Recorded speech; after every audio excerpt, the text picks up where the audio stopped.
Hey, hey, happy Friday! jrpg here. Welcome back to my comprehensive walkthrough of Final Fantasy VI. In the last episode, the returners were reunited at Narsh, and as they teetered on the brink of infighting, the Empire, led by Kefka, attacked in an attempt to gain control of the Esper. Banding together, our heroes repelled them, but it came at a cost. Standing near the Esper once more, Terra transformed into an Esper-like creature and flew away screaming. It's now up to us to find her, but first, one thing we could do is pop back to the security checkpoint and try to steal an ice rod from one of the Spectres now that Locke is with us. And we're going to do exactly that. However, the ice rod is the rare steal, so the encounter will happen 1 of 4 times, and Locke will succeed at stealing the rare steal 1 in 8 times. So if my calculations are correct, and please let me know if they're not, that gives us about a 3% chance for success. This is going to be just for demonstration purposes, so if you're playing along at home, please don't do this. I'll see you when we succeed.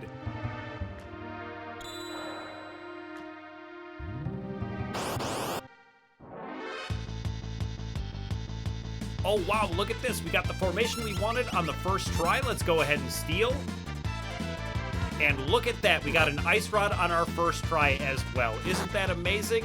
And if you think that seems mathematically impossible, you would be correct. I played a little April Fool's joke on you via the magic of YouTube. We have, in reality, been here for about 45 minutes, so I apologize for the joke, but I hope it made you laugh. Let's get out of here. So now that we've finally gotten our stupid ice rod, there are 2 more things to do. The first of which is, maybe you remember, someone in town mentioned that he saw the Muggles who live in the caves hanging out with the Sasquatch.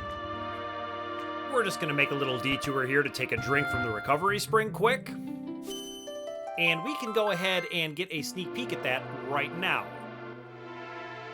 I just want to reiterate, by the way, please don't try to steal an ice rod. It is just the worst. But he's going to be right in the top right there, and when he sees us, he's going to hide. Now, we can't do anything about that or learn any more about that for right now, but I do think it's kind of interesting that you can get a peek at that this early in the game. And the final thing that we need to do before we leave is to leave Sabin behind. Now, don't worry, the party that we actually have is the one we are actually going to use. It's just that in order to pick up a cutscene in Figaro, we're going to need to leave Sabin behind for right now. And because we're headed to Figaro, let's have Edgar lead the party. And finally, we can begin playing the game again and get a move on here. All right. Now, one thing that we could do at this point in the game is actually return to the Veldt to pick up more rages. We've fought some new monsters since we've last been there, so there would be some new encounters, new rages to pick up there, and it's really simple to get there. All you'd have to do is pass through the South Figaro Cave, cross Mount Colts, enter the Returner's hideout, travel along the Leet River, then follow the path of Sabin scenario, skipping the Imperial Camp and Phantom Train, at which point you'd grind for more rages, and then you'd get back to Narsh via the Serpent Trench. We're not gonna be doing that, but listen, I stole an ice rod for you, so cut me some slack. Alright, we are back to Figaro Castle. King Edgar, welcome back, they say. It's good to be back. Now, if we head straight up, this is going to happen. Edgar's going to say, if only Sabin were here. And that's a little bit of a clue that you should have Sabin with you for this section, so we're gonna go back and get him. And I'm not going to make you watch it, so I will see you right back here. Alright, so we're back to our original party configuration. We've got Sabin with us. Now let's continue into the castle.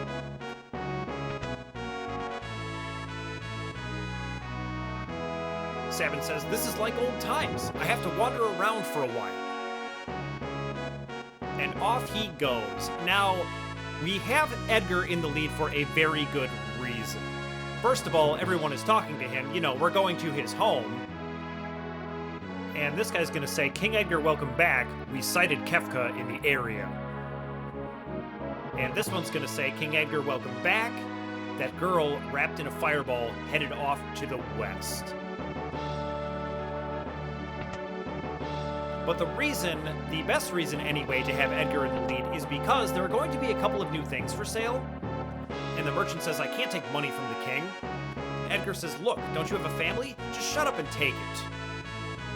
Everything is going to be half off. And I will demonstrate that in just a second, but for now, let's talk about these exciting new tools. So first we have the Flash. It blinds multiple enemies, but let me tell you a little bit more about it. It's going to be magic damage that hits the entire enemy formation, and it does inflict blind, but that doesn't matter due to the evade bug. But it is double the magic damage of the Bioblaster, so it's his best magic damage tool. So if you end up using relics to buff Edgar's magic damage, the Flash benefits from that. Now, the Drill is a really, really exciting tool. It reads here, it penetrates an enemy's defense, and that is true. It is a single target defense ignoring physical damage tool. It can situationally be better than a tool that's coming up, that's also a physical damage tool, but we'll talk about that when we get there. For now, let's just buy one of these. And I'm just going to show you really quick the fact that if Edgar is in the front, they are in fact half price. The merchant's going to say the same thing. And while Edgar does say, you know, shut up and take it, he ends up only paying them half anyway. But that's okay, I'd rather spend less money. And now we could check out the item shop over here, but there's no real need to do that. We don't need anything from there. The Chancellor says, welcome back, King Edgar. Make yourselves at home here. And this guy says, submerged, this castle could even travel under a mountain range. And we are going to want to travel underneath a mountain range. But for now, this guy says the Empire is no longer our ally. And I kind of feel like they never were. Like, weren't we just pretending to be allies? So I guess they mean we're not even pretending anymore. But anyway, let's keep exploring. Now this guy's going to have the same thing to say, but we do want to talk to this guy. Want to get past the mountains? This castle can't fly, but it can submerge. Find the person in charge of the engine room, and I already know where that is, and we'll go check that out in just a moment, but you must be tired. How about a rest? And we can't go any further. And that's a little bit of a clue that we should in fact rest here, and we're going to. But first, let's talk to these ladies. This one says, though Edgar showers his attention on women, most are too smart to pay attention to it, which he has said to us before, but not directly to the king. Ah, King Edgar! Who'd have thought a person could fly over a mountain range? I mean, who would have thought a castle could burrow underneath one? And this guy's going to ask us to take a rest too, so why don't we go ahead and do that? Need a rest? Yes, we do. And now we're going to get a little bit of a look at Sabin's backstory.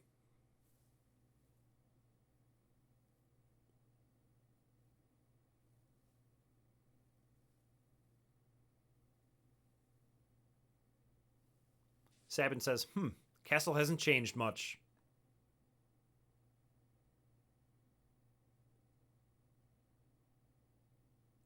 And yet it's all different. Mom and Dad are gone. Everyone's gone. Since that day.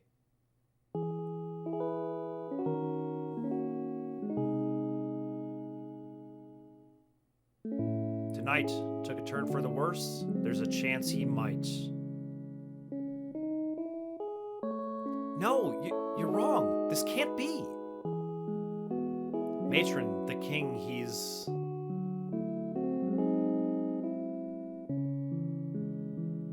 Sabin! Sabin!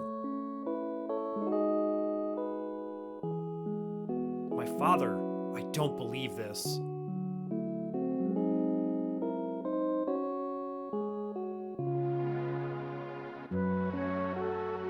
But brother, and he sobs. Edgar says, so, they went and told you.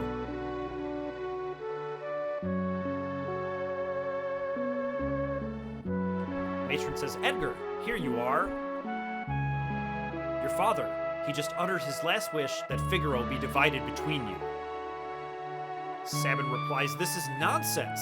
Everyone's saying that the Empire poisoned Dad. And the only thing on your minds is who's going to be the next king? You're all pathetic.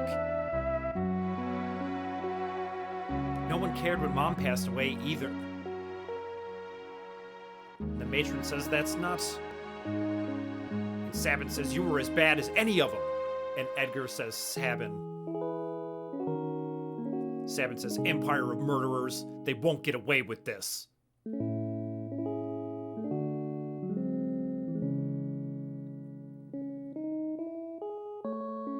And Edgar says, Matron, please leave us.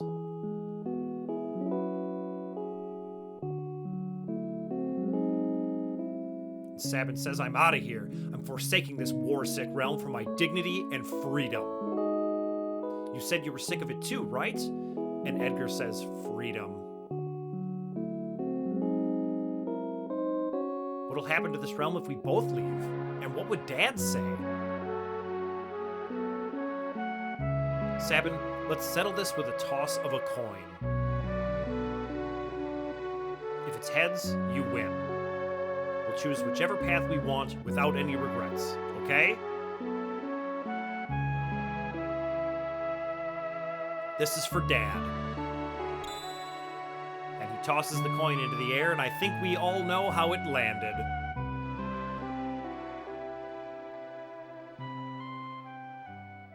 And Edgar says, and then you opted for your freedom.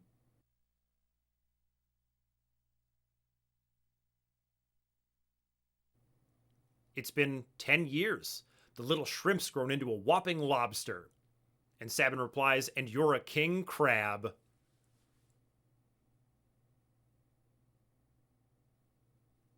Edgar says, Sabin, I often wonder if he'd be proud of me. And Sabin replies, don't you ever doubt that. Edgar says, 10 years. And Sabin says, where has the time gone?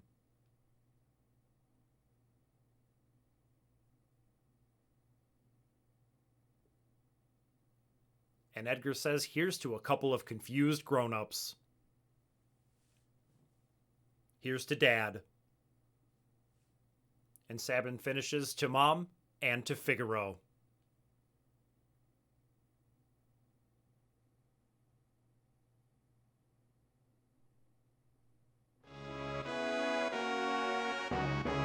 And that's the story of how Sabin left Figaro.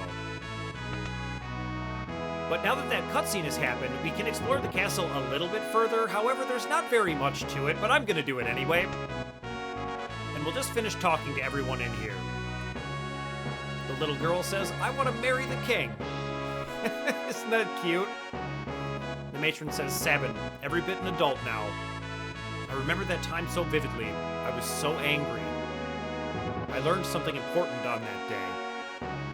And honestly, I don't really know what she means by that. I hope that she means that she learned a little bit of tact.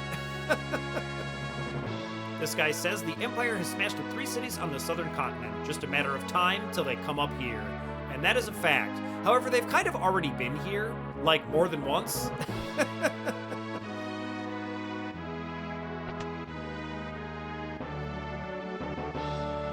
And now, as I recall, the other side is not even going to have any new dialogue, but let's check it out anyway, just for the sake of being thorough. The path was blocked a moment ago, so why don't we check it out? These guys on the Chocobos are all just going to welcome Edgar back.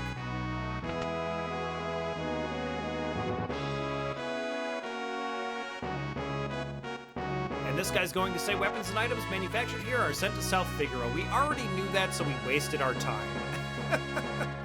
But as someone who has personally stolen an ice rod, I can tell you that my time means nothing to me.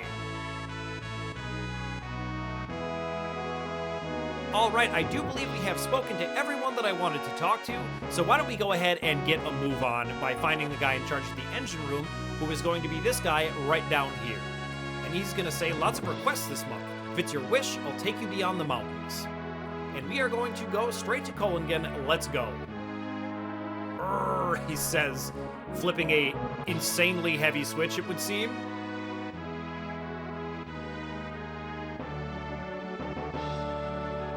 And man, I could just never get enough of these Mode 7 graphics. They're just so sweet. Like, what a remarkable thing for an archaic piece of technology like the Super Nintendo to be able to do to produce this kind of 3D effect. It's really cool. Next stop, Kholingen, watch your step. And we will watch our step because there is a pretty dangerous monster right outside. With any luck, we won't meet it, but maybe we will. Nope, it would seem not. Okay. Now in Kholingen, we're going to want to have Locke lead the party, because this is going to be a little bit more backstory for Locke. But let's talk to everyone. Everyone was scared when the glowing creature stopped here. It left to the south toward Jerdur. That is very interesting because we are looking for a glowing creature, in fact. This little girl says that shining creature, so frightening to us all, but I found it beautiful. And this woman says, was it really a ghost? It stopped right in front of me. I could see it had gentle eyes. And I can imagine Terra having gentle eyes. Now let's pop in the inn because, interestingly, if we had made a party with only 3 people, we could recruit Shadow here, but let's talk to these people in here first. Some pretty bad sorts come in here. That guy's an assassin. An assassin is spelled wrong there, not once. Stay away from that guy, he's an assassin, but twice. Come on, Teddy. Hi, Interceptor. And when we talk to Shadow, he's gonna say, we meet again. But he's gonna say, leave me alone. And the reason we didn't bother to recruit Shadow is because he retains that annoying propensity to leave the party at any time, and it costs 3,000 gil to hire him. So we're gonna go ahead and skip that, although you could do that if you wanted to. This guy says, my brother's a bit touched. Lives alone to the north and dreams of building a coliseum. We might want to check that out, in fact. And this guy says, oh, it came to my house. A monster of light. Looked somehow human. And his house did not survive Terra stopping by. Hey, is that you, Locke? Have you stopped to see Rachel? And that is one of the biggest reasons we're here. Now, we are going to stop to see Rachel, but in just a moment. Let's head over this way first. This woman says, my dream is to see an opera at the opera house south of Jerdur. I'd wear a sequin dress and bring a handsome escort. That sounds like a fun date to me. All right, let's pop in the arsenal here, or the general store. And now, none of these weapons are new, but there are a couple of new things here. There's the Fire Skein, Water Edge, and Bolt Edge. Now, these all do what you think they would do. They are throwables for Shadow, doing Fire, Water, and Bolt. The Water Edge is a little bit interesting because there is no actual water magic in this game. There are ways to cast water elemental spells, but we'll talk a little bit more about that later. For now, it's just kind of interesting that you can get a water elemental attack via these. And by the way, if you didn't know, because neither did I, Skein is an Irish word for dagger or dirk, but we're not going to buy any of that stuff. Let's check out the armor shop.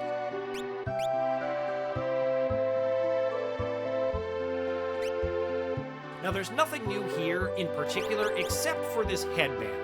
Now, the headband is mildly interesting in that it grants +3 vigor, +1 speed, and +2 stamina, and that is pretty good, but it is worse defensively than the Green Beret, and I tend to prefer just the HP boost that the Green Beret provides, so we're going to skip those for now. Let's get out of here.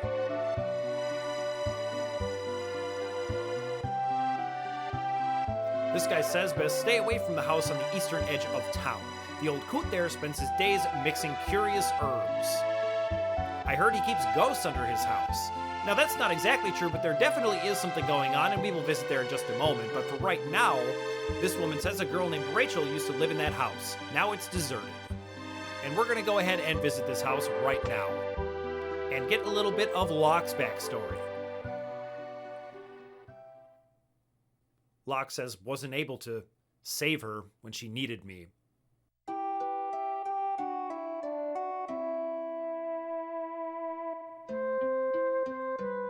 Rachel says, Locke, what are we off to find today? Locke says, soon you're not going to believe what awaits up here. Come on, it's worth a fortune.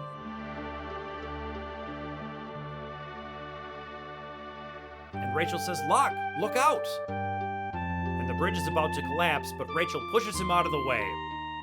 And Locke cries out, Rachel! And he jumps down after her. But she is grievously injured by her fall, and Locke says, Rachel, are you awake?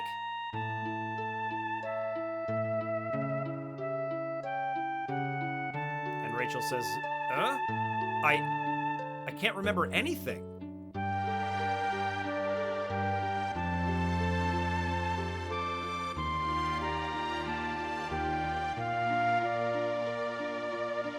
Rachel's dad says, get out of here. It's your fault she lost her memory.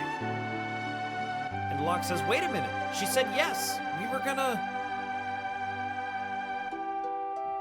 But Rachel says, go. I don't know who you are, but ever since you came here, my parents have been upset.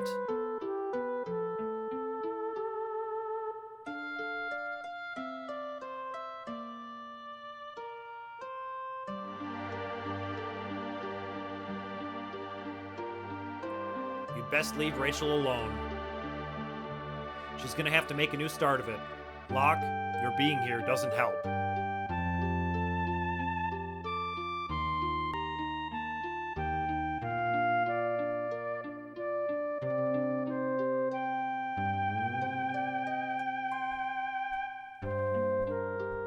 A year passed.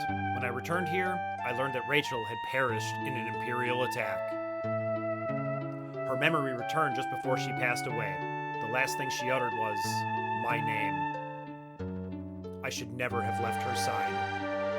I failed her.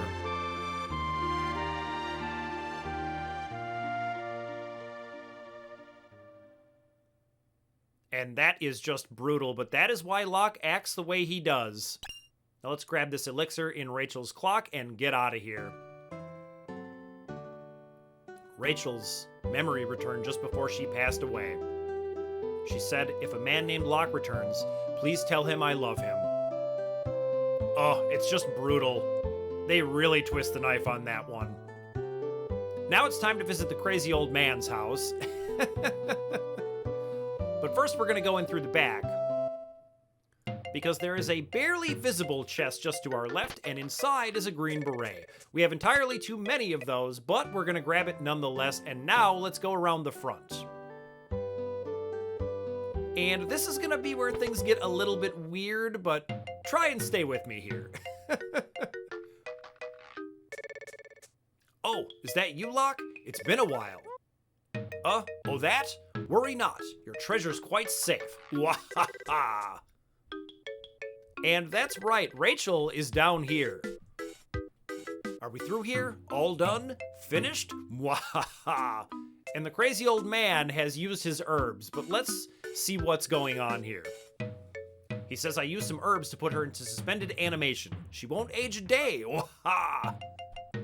That's what you wanted, right? Had to use my herbs, I did.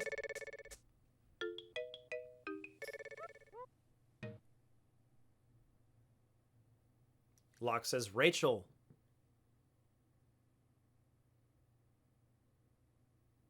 You mean those herbs have actually saved her? And the crazy old man replies, of course, the love of your life will sleep here like this forever. Quahaha.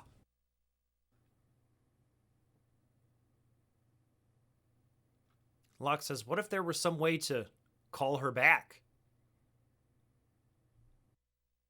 And the man replies, if you could call her back, she'd come back. Wahaha!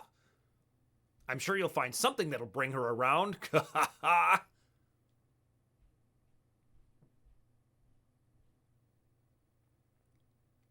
I failed her.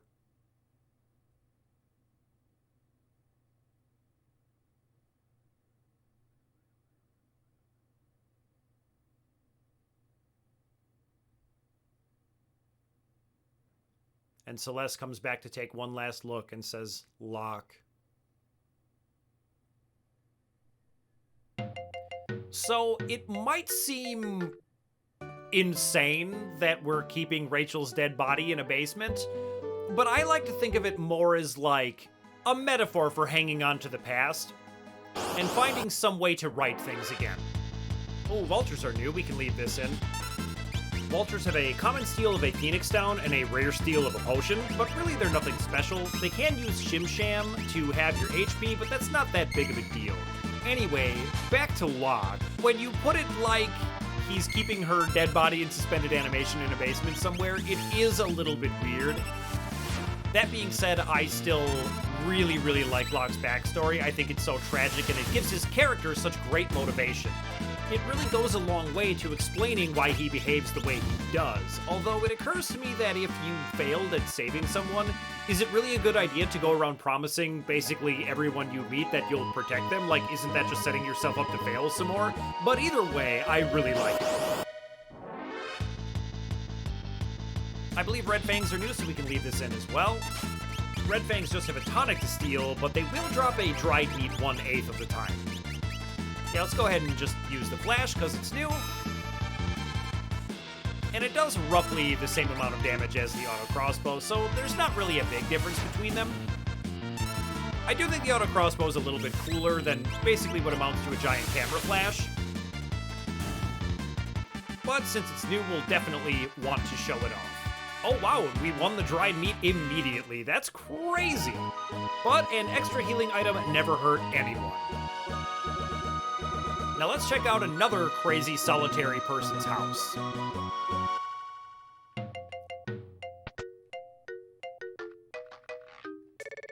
And he says we can't let the world become too peaceful. People are at their best when they're at war. My Colosseum will be a monument to war. If I can ever get the help I need to finish it, that is. And if you're thinking that Colosseum's gonna get built at some point, you would be correct. But before we leave, we're gonna wanna find this.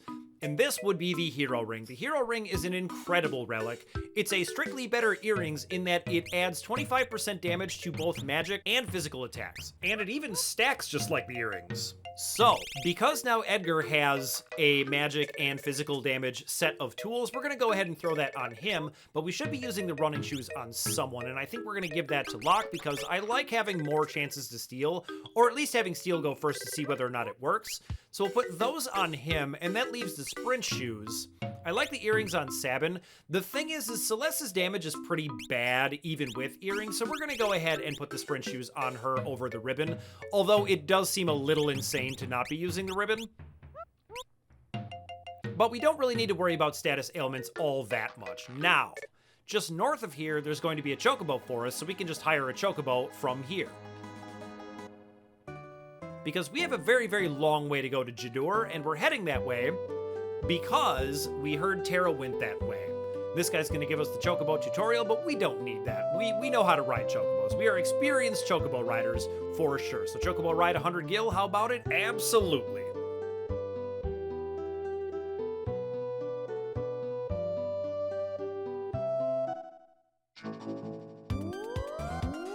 And this is quite a trip, but the nice part about it is that we get to have a very nice, long, enjoyable listen to the Chocobo theme in this game.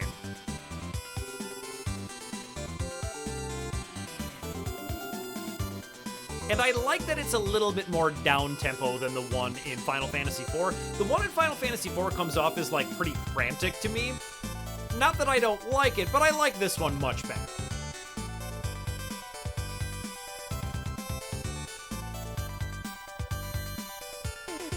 And as you can see, this is quite the trip indeed. But we're almost there. Let's hop off.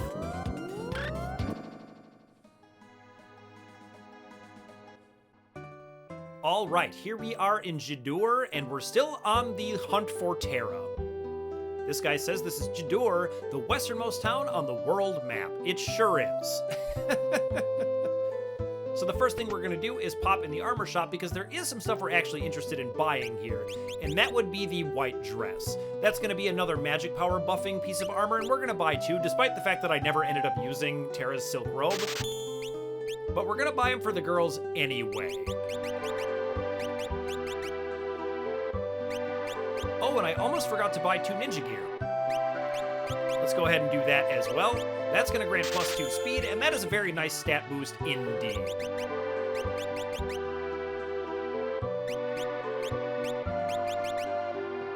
All right, some sweet, sweet upgrades.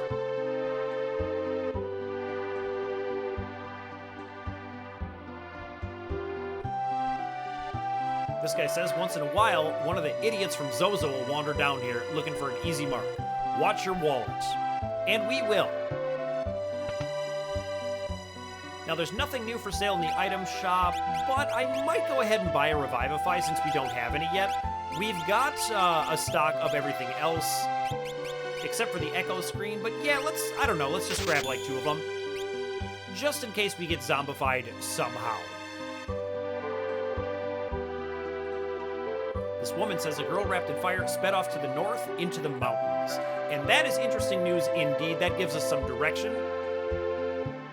This guy says Maria, the opera singer, is gorgeous. I bet she is, if that's all you talk about all day. Here in the auction house, today's auction is over, but we can talk to the people here. This guy says, first time I've been here. This ain't the kind of place a poor person usually comes. No, if you don't have any money, an auction is probably not where you'd like to go. This guy says, hey, you're not from around here. You look, dorky. I like that he thinks about it, like, how can I put this delicately? You look, dorky. Ho, ho, ho, there's nothing I can't buy. Well, that must be nice, lady. You like art? No? Philistines. I like to imagine that someone asks us, hey, do you like art? And we're like, you know what? No. I don't like art at all. No art for me. I need something that will bring back wayward spirits. I heard only in the imperial capital Vector does such a thing exist. Ooh, that is very, very interesting for Locke. We will want to visit there at some point. You can get some priceless things at this auction. Whether you can appreciate them or not, who knows? And this little kid says, Papa, let's buy lots of stuff today too. And his dad says, oh, how could I refuse those cute little eyes? Ho, ho, ho. And I kind of like that everyone here does the rich person Santa Claus laugh. It's very good. This region is very class conscious. In the south part of town live the middle classes. The rich folks live to the north. And it seems to me that the middle class here is still pretty rich, but what do I know? This little girl says, I want to be an opera singer when I grow up. Opera house? It's far to the south, and we're going to go check that out for sure. Now, the relic shop doesn't have anything we haven't seen before, but it is pretty cool that we can just straight up buy earrings now. Earrings are very, very good. However, they are 5,000 gil a piece, and we don't really need them, so we're going to skip it for now and just save our money.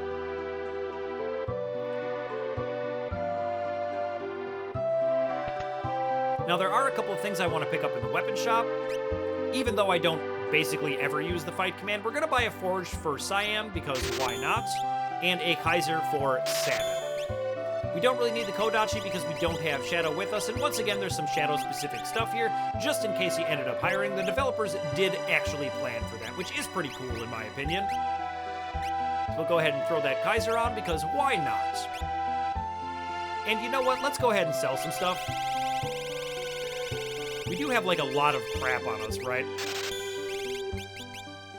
Okay, these Kung Fu suits can go. Hang on to the white dress. Leather armor can go. Cotton robe can go. All these shields can get out of here. Wooden hats can go. Iron helmet can go. And the silk robes can go.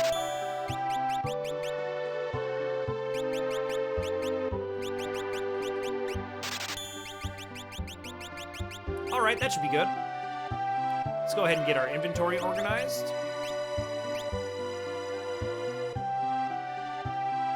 Now, this guy says the poor people have all left here for the mountains to the north. There they've built a town. And that is interesting news, and there's one more piece of dialogue I want to pick up, and that is this. Bunch of liars up in Zozo, never can trust them. And now that might sound like something a rich person would say about poor people just to disparage them, but in this case it ends up being absolutely true. Now there's one final house to check out, and that would be Auser's house. This guy says you're the spitting image of Maria. Huh? Haven't heard of her. She's a famous opera singer. And now he is not talking to Locke there, he's talking to Celeste. Locke is not as gorgeous as Maria, I can assure you. We can find a tincture in this pot, and then let's check out the painting collection Auser's got back here. Looks like a treasure chest. It sure does. Picture of an old urn, okay. A still life of flowers. They almost look alive. And that is interesting. Let's check this one out. A lamp, maybe? Now, that is definitely a lamp, but there is a possibility it looks a bit like something else, but let's move on. Looks awfully familiar. He sure does. Our favorite octopus. This looks ancient. Ah, some armor. I do love a good piece of armor.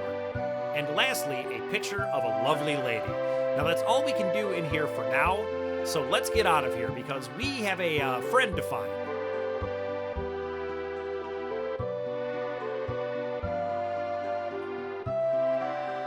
But before we head directly to Zozo, let's go check out the Opera House. And we're going to hire a Chocobo to do that because it will be a little bit faster. And in the rich people town, a Chocobo is 250 gil to ride, but we can afford it.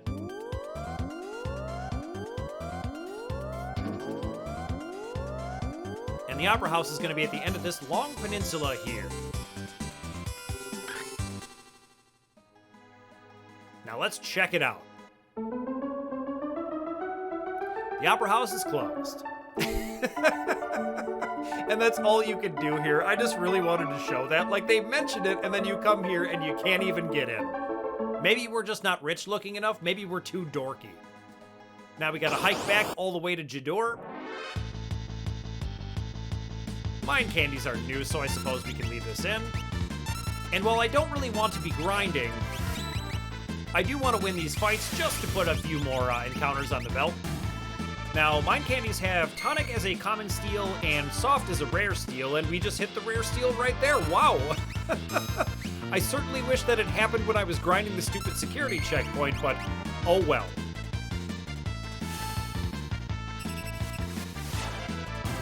Yeah, and I don't mean to complain about Celeste, but I've just found, like, her ice spell damage. If you double up on earrings or you throw the hero ring on her, you just can't really get it to be anywhere near as good as, like, literally anything else you could be doing with other characters. It's kind of sad, to be honest. Ooh, Iron Fists are new. We can leave this in. These guys are going to have a tonic as a common steel and a headband as a rare steel, and wow! What is happening right now? It's like the game's apologizing to me for being so brutal at the security checkpoint. Although I did mention it was about a 3% rate of success. That's not entirely how probability works, but I don't think I need to go on a huge probability tangent right now.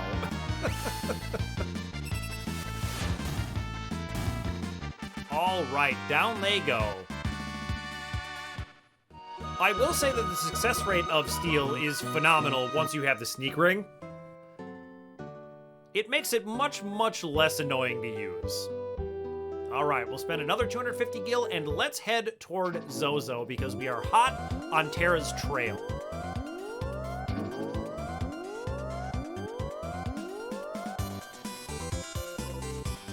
Honestly, I could listen to this song all day. All right, here we are, the town of Zozo, and I have to say this is one of my favorite towns in any RPG ever, but we're gonna have to wait to check it out until next time because I'm all out of time for today. So thank you so much for watching, and I'll see you next Final Fantasy Friday.